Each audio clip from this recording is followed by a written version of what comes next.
Hi YouTube, welcome back to my channel, Queen Speaks. This is Rain. I'm outside again. It's a lovely day. We have some weird weather here in New Mexico. It's freezing in the morning, freezing at night, and very warm still in the afternoon. So probably by next month, December, that'll end and it'll just be cold all day. But you never know. We don't know, actually. Our winters are odd. Sometimes they're like really bad winters, and other times like half a winter. So, yeah. So welcome back anyway to Queen Speaks. This is commentary, perspective, opinion, a little bit of everything. So, I just want to talk about a couple things. There's a moth. I think there's a moth flying around here. I just want to talk about a couple things, and this won't be long because at 1 o'clock I have to be off of here. So, yeah. So a couple things. By now, if you've been watching any of the videos that, I try to be pretty real, and it's kind of like a no frills channel, right? There's not a lot of show, editing, all that stuff. As I learn that stuff, I may find that it might be fun to add things into my videos. Not sure. Let me move my legs so this stops shaking. The first thing I want to talk about is, first of all, disclaimer for YouTube. The music that you hear in the background is copyright-free music from a YouTube content creator playlist. Okay? Copyright-free YouTube, copyright-free. And I'll tell you who it is in case you like it. It's a neo-soul instrumental playlist. So, just want to get that out of the way. So, yeah. So, I have been discouraged, not motivated, when it comes to uploading a lot of videos. I hear that from some, other, especially Black women that I listen to and enjoy and subscribe to, that it's good when you first start your channel to be consistent. It's good to be consistent all the way through, I'm supposing, but especially when you start, one of the tips, right, is to do a lot of videos, right? So that when people do find your channel, they can sort of binge watch, which is what I like to do with channels. If I find the channel that a video interests me, I will tend to just go from one video to the next, to the next, to the next, right? So I get that. I want to do that. But I get discouraged also, because I do understand what goes on with the algorithms, right? And that pretty much, there's a lot of things that make YouTube take notice of your channel and sort of help you out, right? So, I unfortunately also have heard a whole lot, even before I started my channel and I was simply a viewer, about how hard it is, particularly for people of color, to get that type of attention, right? To get that type of assistance, because it doesn't matter how good my content, commentary, opinion, perspective is if no one is going to see it, right? My best friend, who I live with, says that, sometimes I make videos and she subscribed to me and she hit the bell, and still she doesn't get the notification that I made the video. Of course, she knows because I live here, right? So it's disturbing to me. It's discouraging. I mean, most of all, I was listening to Jackie Ina, uh, and those of you who who watch the beauty gurus know Jackie Ina, right? She's one of the very few African American beauty gurus that have made it, right? She has a lot of followers. She does products. She's very successful, and I'm very proud of her. I like listening to her. Not only does she do makeup like it's magic, right? And does makeup for people my color, where I can kind of relate to what she's putting on her skin and what she's not putting on her skin. But she also talks about, a lot of things that interest her, and I was listening to her recently talk about, how a lot of people say, well, the black content creators, don't upload videos a lot, and are they just, lazy, or, I am paraphrasing. So, I'm not saying exactly what Jackie said. I'm just kind of giving you the gist of what she was saying. What's going on with the black content creators that they don't, constantly upload videos, right? And she talked about how, there's a lot of burnout because a lot of people, unlike myself, that I just started, right? I've just started. So my channel's a baby, right? But people who have been doing this for, let's say even a year consistently, have not gotten to where a non-black content creator has gotten to, say, in the level of success, opportunities, collaborations, things that allow many content creators on YouTube to actually live and pay their bills, right? A lot of black content creators who are consistent, who do create interesting, entertaining content, are not where their counterparts are, right? Or YouTube, other YouTube creators. So, and she is, I respect Jackie Ina. So, hearing her recognize that and say what the struggle is about here on YouTube for us, was, not something that I had not heard, but I hadn't heard it from someone at her level, right? Because she is definitely one of the exceptions, right? She's a person that another black woman would look at and say, hey, maybe I can make this work. Maybe I can talk my passion, live my passion, record my passion, and be supported. She's the first person, a black person of that level that I've seen address that, right? And there are some others. I've seen some younger women as well. Jackie Ina is still a young woman, of course, but I've seen even younger women, talk about that too, but not really at Jackie's level of. When I say level, I'm talking about followers, subscribers, collabs, business, and all that. So, I guess to hear her talk about it, it was even more enlightening. However, it was also even more discouraging too. It's kind of like, I'm not really sure, why I'm doing this, not really sure. So,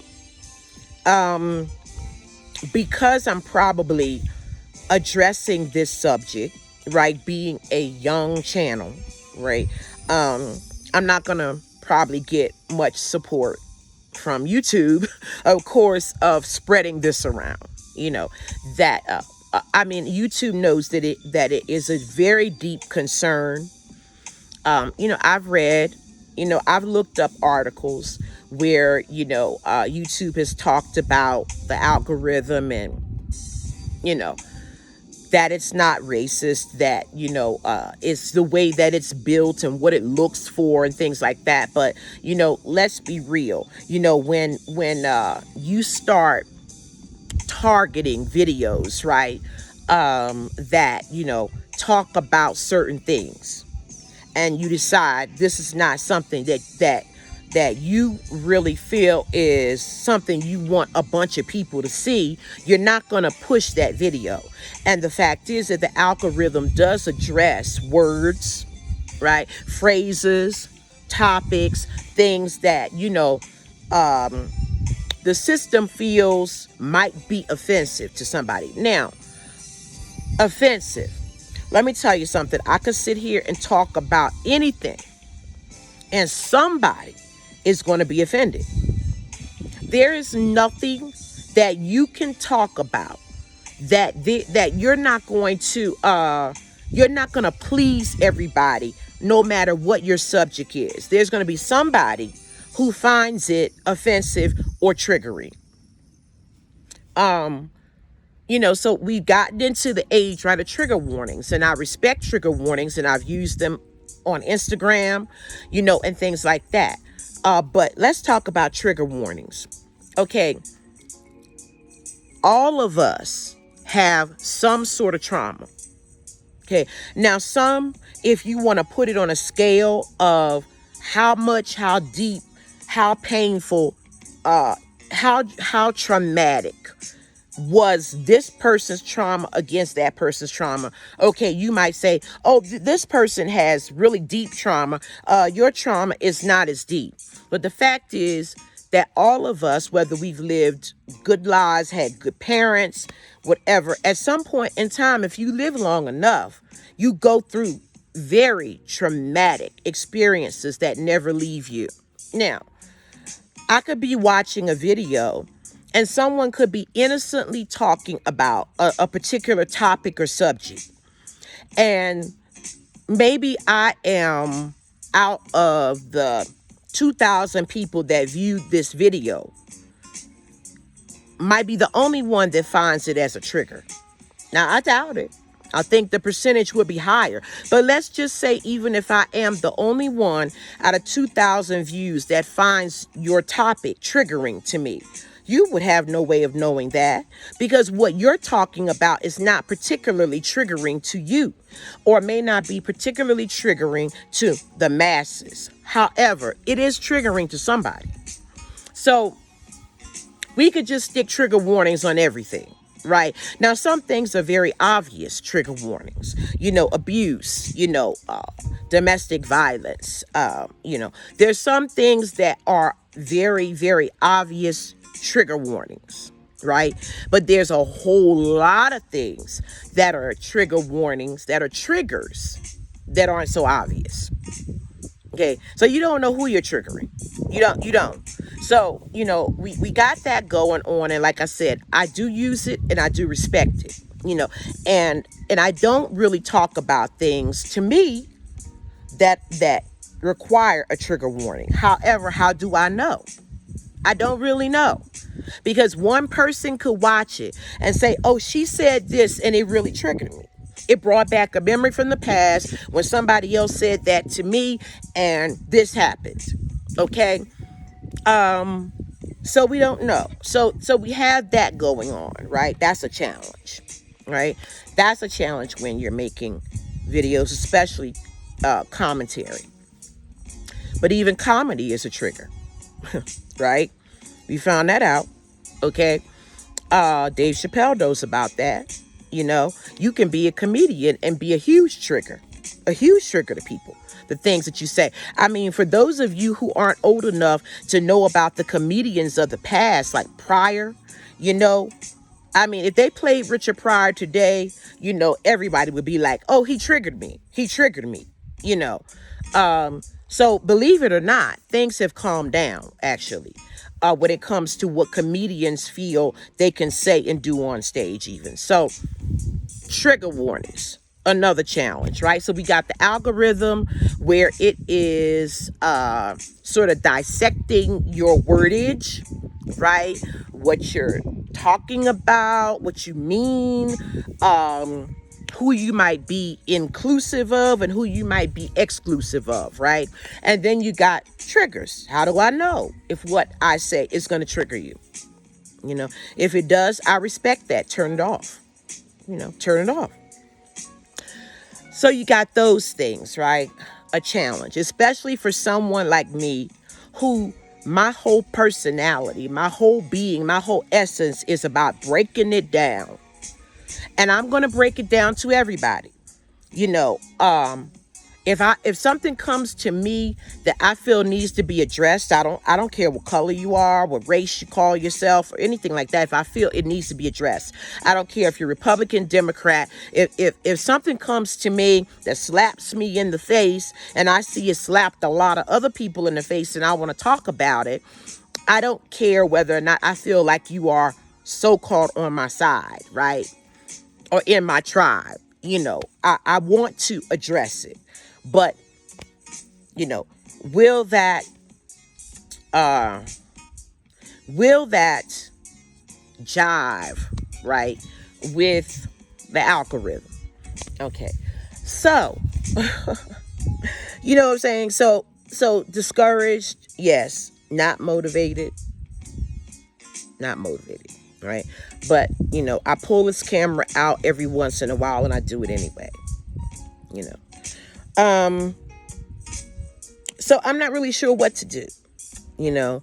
All I can say is, you know, if I feel like pulling this camera out and talking about something, maybe I will do it, you know. What I am expecting from this channel, you know, I don't know if I really have any expectations right now anymore, you know, about this channel. You know, and some people might say, oh, you know, but you shouldn't give up, keep it going, be positive, you know, and all that stuff, you know. And I'm like, yeah. Listen, I've been there, done that. All the new age stuff, I've been there, done that. Okay. It didn't feed me when I needed to be fed. So, you know, yeah, whatever. I get all of that. I'm also, number one, a realist. Number one, I'm a realist. I have a lot of beliefs, a lot of thoughts, you know, things that I kind of agree with. But number one, I'm a realist. I look at the facts and I assess them. And I say, what are the probabilities here? Not so much the possibilities, because anything is possible. It literally, anything is possible, but is it probable? Is it probable? You know what I mean? It's possible the sky could say, I give up. I've had enough, and fall down. But is that probable? Not really. Okay. So, yeah, I'm going to, you know, do what I feel like doing, you know, and, just, you know, wanted to kind of address the subject. And if YouTube does listen to these videos, I mean, I know that these videos are transcribed, you know. So somebody has to listen to them. I mean, whether or not it's anybody with any sort of power or, you know, authority, I don't know, you know. However, I want YouTube to know that it is a concern of mine that it causes me to feel like I'm talking to the air. And so I do appreciate those of you who have subscribed, you know. I had a friend once in South Florida. I lived there for just a few years. Just a few years. I lived in South Florida. And I had a friend, she's a musician, still is, doing very well, right? And she, everywhere she performed at the time, you know, she would ask me to go with her. You know, we were both from the Northeast and happened to have come to that area around the very same time period, right? And so she would ask me to go with her and hang with her. And so, you know, her disappointment lots of times was that she's creating and writing this music from her soul. And there's 25 people in the cafe. But she knew people and had worked with other people who, were making, uh, a lot of CDs, were doing a lot of recordings, had a huge audience. When they played to thousands. And these were people that she had known. Okay. Like I said, I'm outside, you guys. Okay, this is raw and real. I have animals, they bark. All right, so she would always say, you know, but it was only 25 people. I would say, girl, that concert was amazing. It was. Like, you are so soulful. Like, your music is so inspirational. And she would say, but it's only 25 people. But there was only like 25 people there, you know. And so one time somebody said to us, I don't remember who it was, somebody else that we used to hang around, said, well, do those 25 people, are they not worth as much as the 10,000? Are they not worth what you have to give as much as 10,000 people? Is not one person who listens to you worth your message?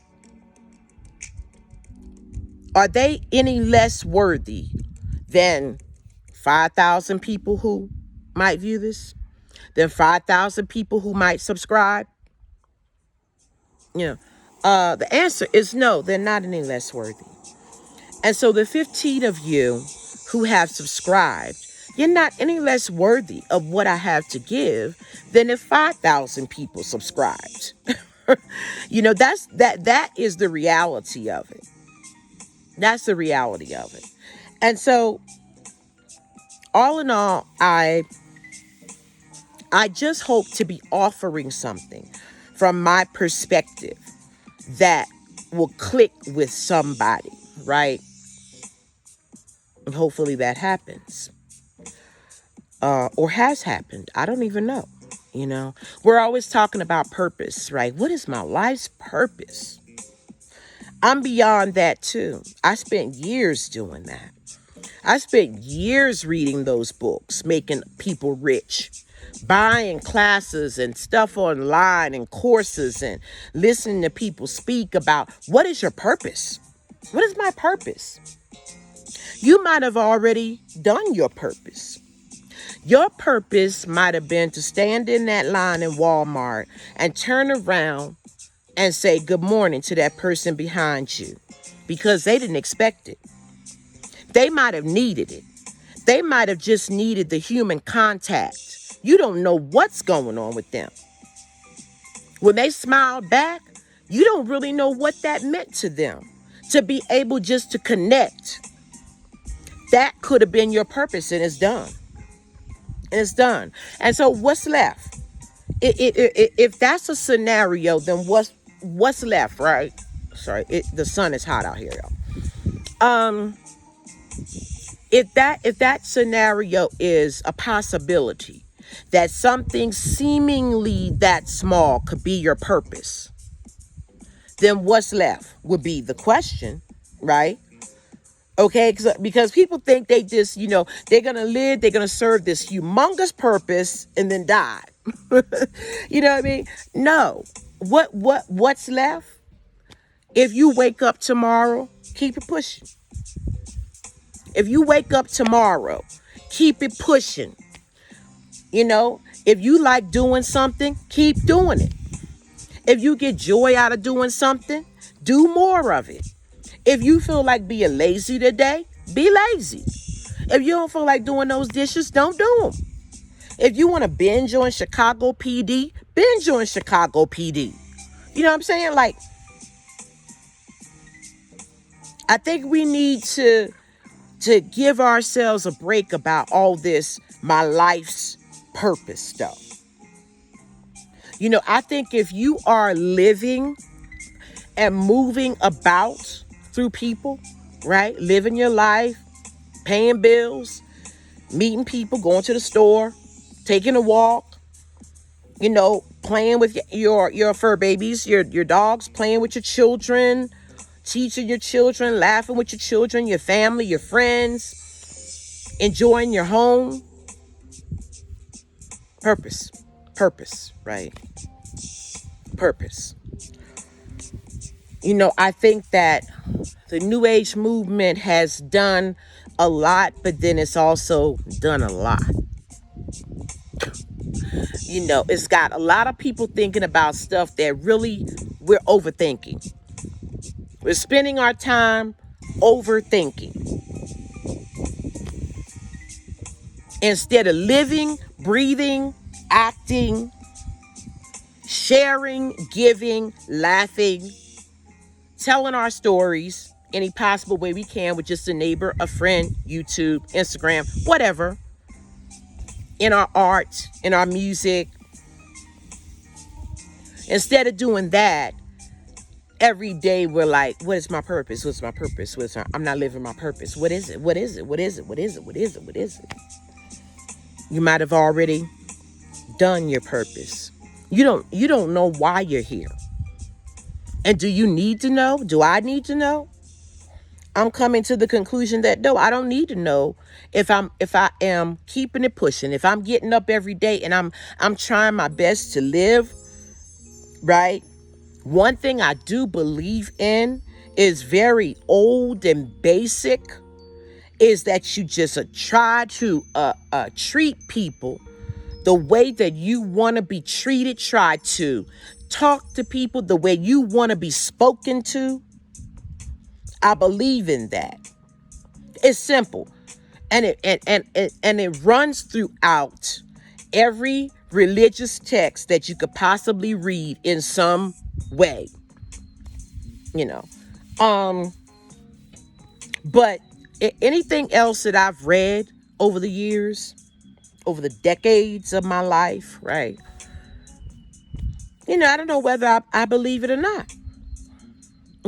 Test it out and try it and see if it works. If it doesn't work, leave it alone. If it doesn't work for you, leave it alone. If searching for your purpose isn't working for you and it's stressing you out and just making you feel down and bad about yourself and your life and making you compare yourself to other people, leave it alone. Leave it alone. If affirmations don't work for you and have not worked for you, leave them alone. Leave them alone. Because the best thing, right? The best thing is flow and ease. If you hold on to a water hose real tight, is anything going to come out? No. It doesn't matter whether it's turned on or not. But as soon as you let it go, straighten it out, it just flows, right? That's life. When we start holding on to stuff, when we start overthinking stuff, it's like squeezing the hose. We thinking we getting a good grip on it, right? Oh, I'm trying to get a grip on what my life is about. Yeah, but grip is not what it's about. It's about ease. It's about ease. So that's pretty much all I wanted to say today. I wanted to tell you guys, hopefully I can see it. I am out here in the sun. This is 1 hour of neo soul, right? And it is from Faisal Prod, FASOL space PROD. So maybe that's Productions, Faisal Productions. 1 hour of neo soul, instrumental, relaxing, calming, chill, long mix. Okay, and I found this under copyright free background YouTube music. Okay, so just letting y'all know that I do not own the rights to this music. Just wanted to add a little bit of ambiance here. So see the sky, New Mexico, the land of the sky. They also call it the land of the night sky, really. It's the land of enchantment on the sign. Welcome to New Mexico, the land of enchantment. People also call it the land of the night sky because it's amazing. It's amazing. The stars, you know, the deep darkness. It's beautiful. So, y'all enjoy wherever you are in the day, the night, in the world. All right? Peace.